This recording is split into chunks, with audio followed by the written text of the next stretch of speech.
in all those amateur victories, what was one that stood out more than maybe any of the others? Well, I have to say it was the Michigan medal play at Washtenaw Country Club, because I really never knew if I could win anything until I actually did. Nobody knows that, and once you go through the experience of winning, it helps your momentum for future tournaments. So that first win, and then the next few years after that, I won the Michigan Amateur. So then I knew that I could play within Michigan, but I didn't have any idea that I could play nationally also, which came about later on.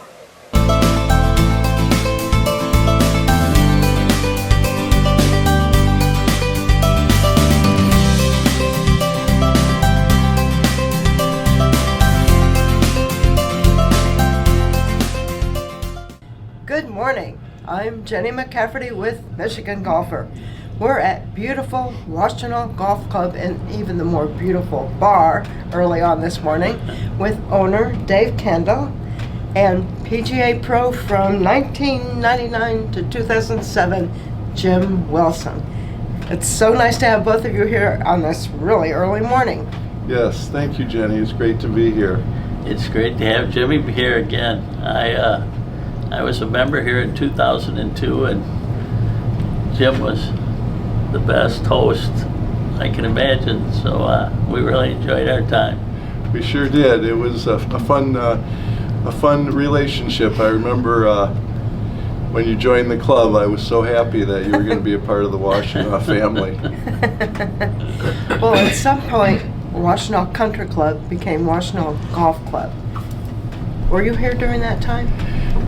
You know, I had left for another club, and it went from a private club to Washtenaw Golf Club, and I guess it was owned another owner at that time, right, Dave? Yeah, by the Burgers. They owned Polo Fields, and they bought Washtenaw, and for a short period of time it became Polo Fields Washtenaw. Oh, yes. And it became public at that time. If you remember Polo Fields, you remember Washtenaw. So they were private still, but then became public once they sold Polo Fields and just owned Washtenaw. That was around 18 or 19. I see. Yes, that's correct. I believe that's correct. So your tenure was 1999 to 2007, and probably some momentous things happened, but let's start at the beginning with you. At what point did you become a PGA Pro? Well, it was an interesting story. A friend of mine had come home with his name on a golf bag. And I said, "What the heck is that all about?" He said, "I'm an assistant pro." Oh. And I said, "Assistant pro? You can't even beat me."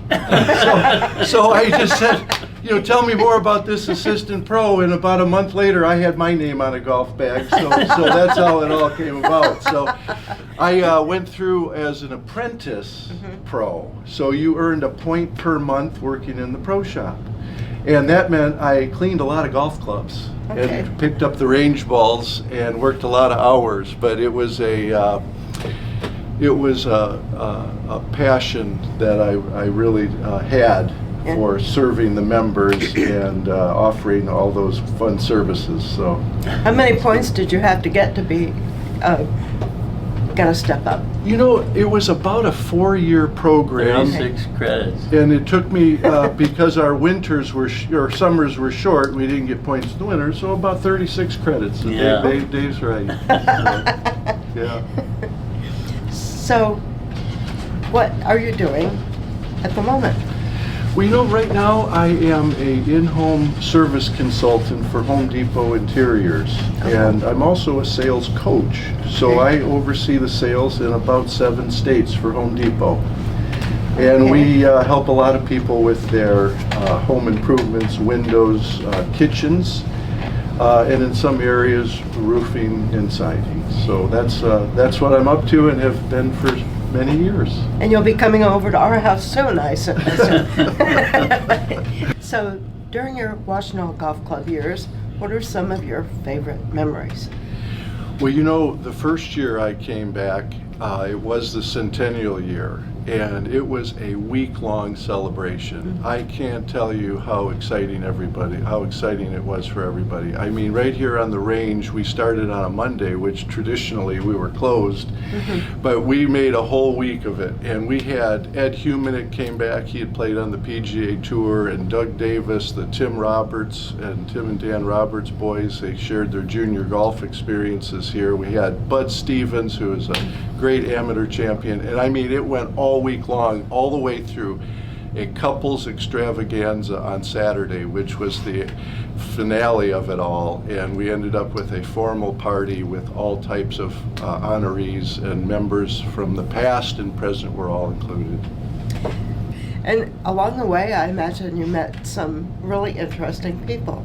One that comes to mind is, did you know Randy Erskine? Oh my goodness. Yeah. You know, Randy Erskine was, he is Michigan's Jack Nicklaus and Peter Jacobson combined. I mean to tell you, it was such an honor and a pleasure to work for and with Randy Erskine. You really never could keep up with the man. I mean, he was just so committed to every day, and he was an innovator, okay? He was fitting clubs and bending clubs and building clubs here on site long before it was the popular thing to do. He absolutely had a passion for all aspects of the golf industry, and he led by example. He was an amazing worker. Randy was just never afraid to take on anything, and whether it was bending clubs, building clubs, he was the top merchandiser in the country, and being around Randy Erskine was just a pleasure. But let me just put Randy in the shadows for a moment. The real joy was Judy. I mean, Judy was just, if the word kind and Judy had a fist fight, kind would immediately back, because kind could never be as kind as Judy was. What a great lady. That's so true. So you knew Judy also? Yeah. I remember being out in Palm Springs at a senior club pro championship, and I'm playing with Lynn Jansen, Randy Erskine, Gary Groh. And I said, wow, if somebody ever told me I'd be playing with these legends, I would have never believed it. So Lynn says to me, hey Dave, why do you think Randy was so good? He thought I didn't know. I said, that's easy. Randy is the most positive player on the golf course of anybody who ever lived. Oh yes. He just always thinks that everything's going to work out and everything's going to be fine because he's going to see to it. He's amazing. He's inspirational. I tried to be more like him. I just wasn't as good at it.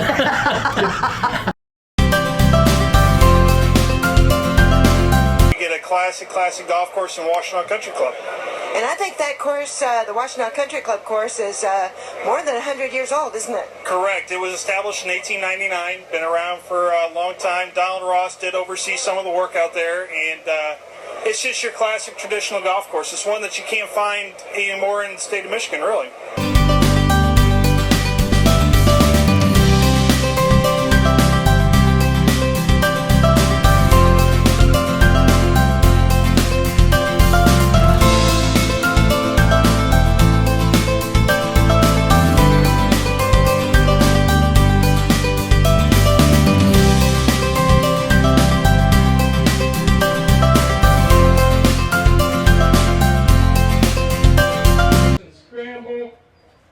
Men are playing white tees, ladies play the reds. 65 plus for men. You are playing the forward tees if you choose. Veterans get to play any tee that they choose. Max score today is bogey. So if you bogey, please pick up, move on to the next hole. Please keep up with the group in front of you. Some contests on the hole or on the course today. We have closest to the pin for men, it's on hole number 14. Closest to the pin for ladies is on hole number 12. Longest drive for men, hole number 6. Longest drive for ladies is on hole number 2. Each group has an official scorecard with your drink ticket stapled to it, 2 per person. Please make sure you keep score on that, and once you conclude play today, return it to the pro shop so we can get your scores put in for live scoring as fast as possible. There will be a horn to signal play today, so please wait to hit your first tee shots until you hear that horn.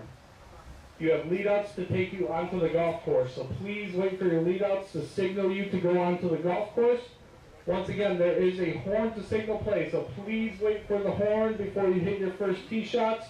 Bring your scorecards up to the pro shop once you conclude play. Return your carts down by the cart barn. Head into the banquet area for your dinner.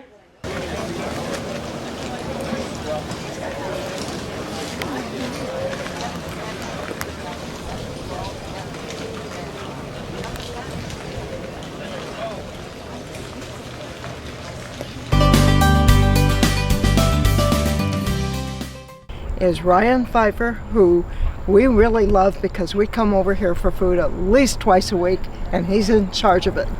Is that fair? Definitely. Yeah, I love having you guys. Always a pleasure when I see you guys walking in the door. Well, Ryan, how did you get involved in the food business? Well, quite a while ago, I was in a completely different area of expertise. I actually was IT and construction. That's how I started out, but basically I ended up getting a job at another golf course, and I fit right into the food area.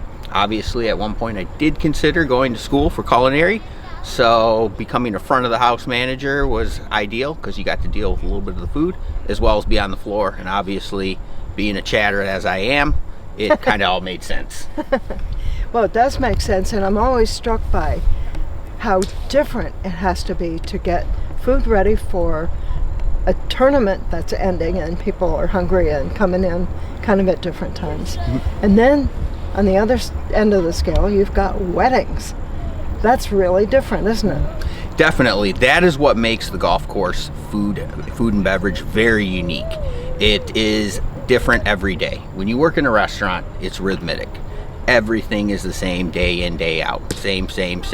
Golf course, you have a bar, you have weddings, you have different events, baby showers, all sorts of family events, different menus. So you're executing things where you have to be on top of your game and on top of your toes because it's ever changing. You're dealing with many different food items, different bar packages. So it makes it a very exciting food and beverage job as opposed to other ones where you can get very burnt out very quickly. Yeah, I can see how that would make a big difference. Well, you've got your 3 owners. You've got Dave, and you've got Steve, and you've got Nick. And I understand that Nick is really involved in the kitchen. Definitely. Nick basically has a lot of teaching here. He is a golf professional, and he also has a restaurant himself. Nick is Korean, so he has Nagomi Sushi, which is located in Ann Arbor, and they do a fabulous job. So if you do like sushi, I recommend Nagomi. And it's Korean barbecue too. So Nick was brought on, I think, as with ownership to come out and kind of be a liaison with the food and beverage. Dave, obviously, golf, and Nick has a food background. So Nick really steps away. He's not as involved as you might actually imagine. So I guess that's a good thing. I think it's because it means we're doing the right thing. So, but Nick really does have a huge impact on everything we do here, and he's always willing to lend a hand. That's one thing I love about Nick. He makes us feel like he works for us and not the other way around, and I think that's a great attribute as an owner. Always willing and available to help. Wow, that's an interesting way to put it.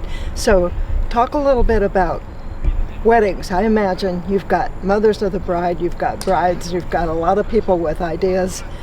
You must be a diplomat. Yeah, definitely. So I will say, yes, we have our fair share of fun with the weddings. Quite a bit of after conversation can occur from many of the stories. I would say most of our weddings we do have fun and enjoy. But we do get yes, the bridezilla. Yes, it is. It is a real term. But most of the brides are pretty relaxed and chill that we have here. And of course, there is the dynamic where you do have the mother of the bride. Sometimes we are playing, as you said, the diplomat. We are actually the liaison between the bride and the mom and the bridesmaids, trying to keep the peace. We're doing everything we can do correctly, but they sometimes have disagreements, so sometimes we do have to play diplomat on that, and that actually can be quite fun. So That's an interesting part of a job I bet most people don't even think about. mhm. Yeah. Well, how about a golf tournament? You've got a completely different sort of situation where you've got a whole bunch of people who've been out playing and they're probably really hungry. So what kinds of things do you get ready for a group like that? So golf outings are one of the big aspects that I really enjoy the most. I should mention Noah McNamara, our food and beverage manager. He runs most of the banquet events and our weddings, does a phenomenal job. He also works in the bar as well. And I usually take the reins when it comes to golf outings, essentially because I have a big golf background myself as an avid player. So golf outings for me is a fun thing, and golf, most outings run the same. Early tee times, register, they have everything set up. Sometimes we have a breakfast, coffee, everything out and available. People tee off. Typically most golf outings will focus on something simple for a lunch, an on-the-turn burger or hot dog to keep the golfers, keep the pace of play, as outings can run a little slow. And then usually the dinner is a much more wow factor because everyone's finished. We don't have to worry about pace of play, and of course everyone wants to hang out and see if they won something. Yeah. And most of our outings focus on charity events, which is really great, and all sorts of different charities that the outing may support. So most of the events, there's a lot of auctions and everything of that nature, and they usually will wow the people for thanking them to come with a very nice dinner. Typically fillets is a very good choice, but we can do all sorts of different menu items for them. Okay, so you might have a buffet style for breakfast, but not for dinner. Dinner we do both. We do Okay. buffet or plated, completely up to the choice of the outing. Obviously it all comes with a price cost, but I would say a vast majority of our outings are about 50-50 from plated to buffet. Oh, okay. That's an interesting way to think about it. Yeah. So what is one of the big challenges of your job? I think the biggest challenge is just the overall factor that, as we were talking about earlier, there is the dynamic of a golf course, and it makes it interesting, but at the same time the different events and the change-ups can be a little overwhelming at times. It can be a little tough to balance that. It takes particular mindsets to work with that, where every day, one day you have a late night, you have a wedding, and then the next day you have a 9 a.m. tee time. So your turnaround times can be kind of quick, and that can usually be something that can weigh on your shoulders a little bit, especially if you have back-to-back events, because you want the weddings to look beautiful, absolutely. But you have a Saturday wedding and it's followed right up by a prior Friday night wedding. It can be turned into a late night and a very early morning. But ultimately, we try to get it done, and we always make sure that each wedding gets the best service possible. Well, Ryan, it sounds like you have fun with your job. Definitely do. I really enjoy Washtenaw Golf Club. I highly recommend, if you have never played this course, to come on out. And basically, what makes my job so enjoyable is not only the golfers in the golf course, but it's the people you work with and that you get to share a lot of good times with. Good times. That's the whole story. Thank you, Ryan. We're at Washtenaw Golf Club on a beautiful day, and with us is the three people who own this beautiful place. We have right here Steve Davis, Dave Kendall, and Nick Ma, and they have a great story to tell. In fact, we're going to start here with Steve. Apparently you and Dave have known each other for a while. We've known each other a very long time. We used to play golf together in Jackson as kids. We'd go around and around at Arbor Hills Country Club, and of course we went to the same high school, so yeah, I've known Dave forever, and we're still having a great time here working at Washtenaw and trying to make it better. Are you playing golf together sometimes? We sure do, and I'll tell you a quick story. I'll tell Dave, hey, you're a professional player, you're a great player, and you could probably have +5 and I'm an 8 or a 9, so why don't we go play and you give me 10 or 12 strokes and we'll have a great time. Play for a couple of bucks. He'll say, I'll tell you what I'll do. I'll give you what you gave me when we were kids. Nothing. So we have a lot of fun when we play. He was 2 grades ahead of me. Yeah, so Yeah, we play together a lot, and we have a lot of fun together. We have a lot of respect for each other, so we have a great time. Well, Dave, you also are involved with Kendall Academy, and so you basically started out mostly as an instructor, right? Yeah, at Kendall Academy, we came to this area in 1997. I was the golf professional at Cadillac Country Club for 17 years. Karen and I went there as newlyweds in 1980, and we were there through 96. And while I was there, I got to know Chris Mile. Chris Mile, the operator of Miles of Golf. That's how we became acquainted, and he needed a golf teacher, and it was my opportunity to start my academy at that time, and it was a real good time. And I think to have a standalone teaching business, it has to be in the right place. I don't think you could do it everywhere. I don't think you could do it here at Washtenaw because the range is too small. And they have a great retail business and a real nice range, and it was a real good place where a teacher could establish a business. And then as my business got bigger, we had added instructors, and that's how I got to know Nick. Nick has although he's a restaurateur today in Ann Arbor, that's how he's known, but actually has quite a background in the golf business and actually taught at my academy for many years, and so we became close friends. So I told Nick that when we'd talked about this for some years, right, that I wouldn't do it without him.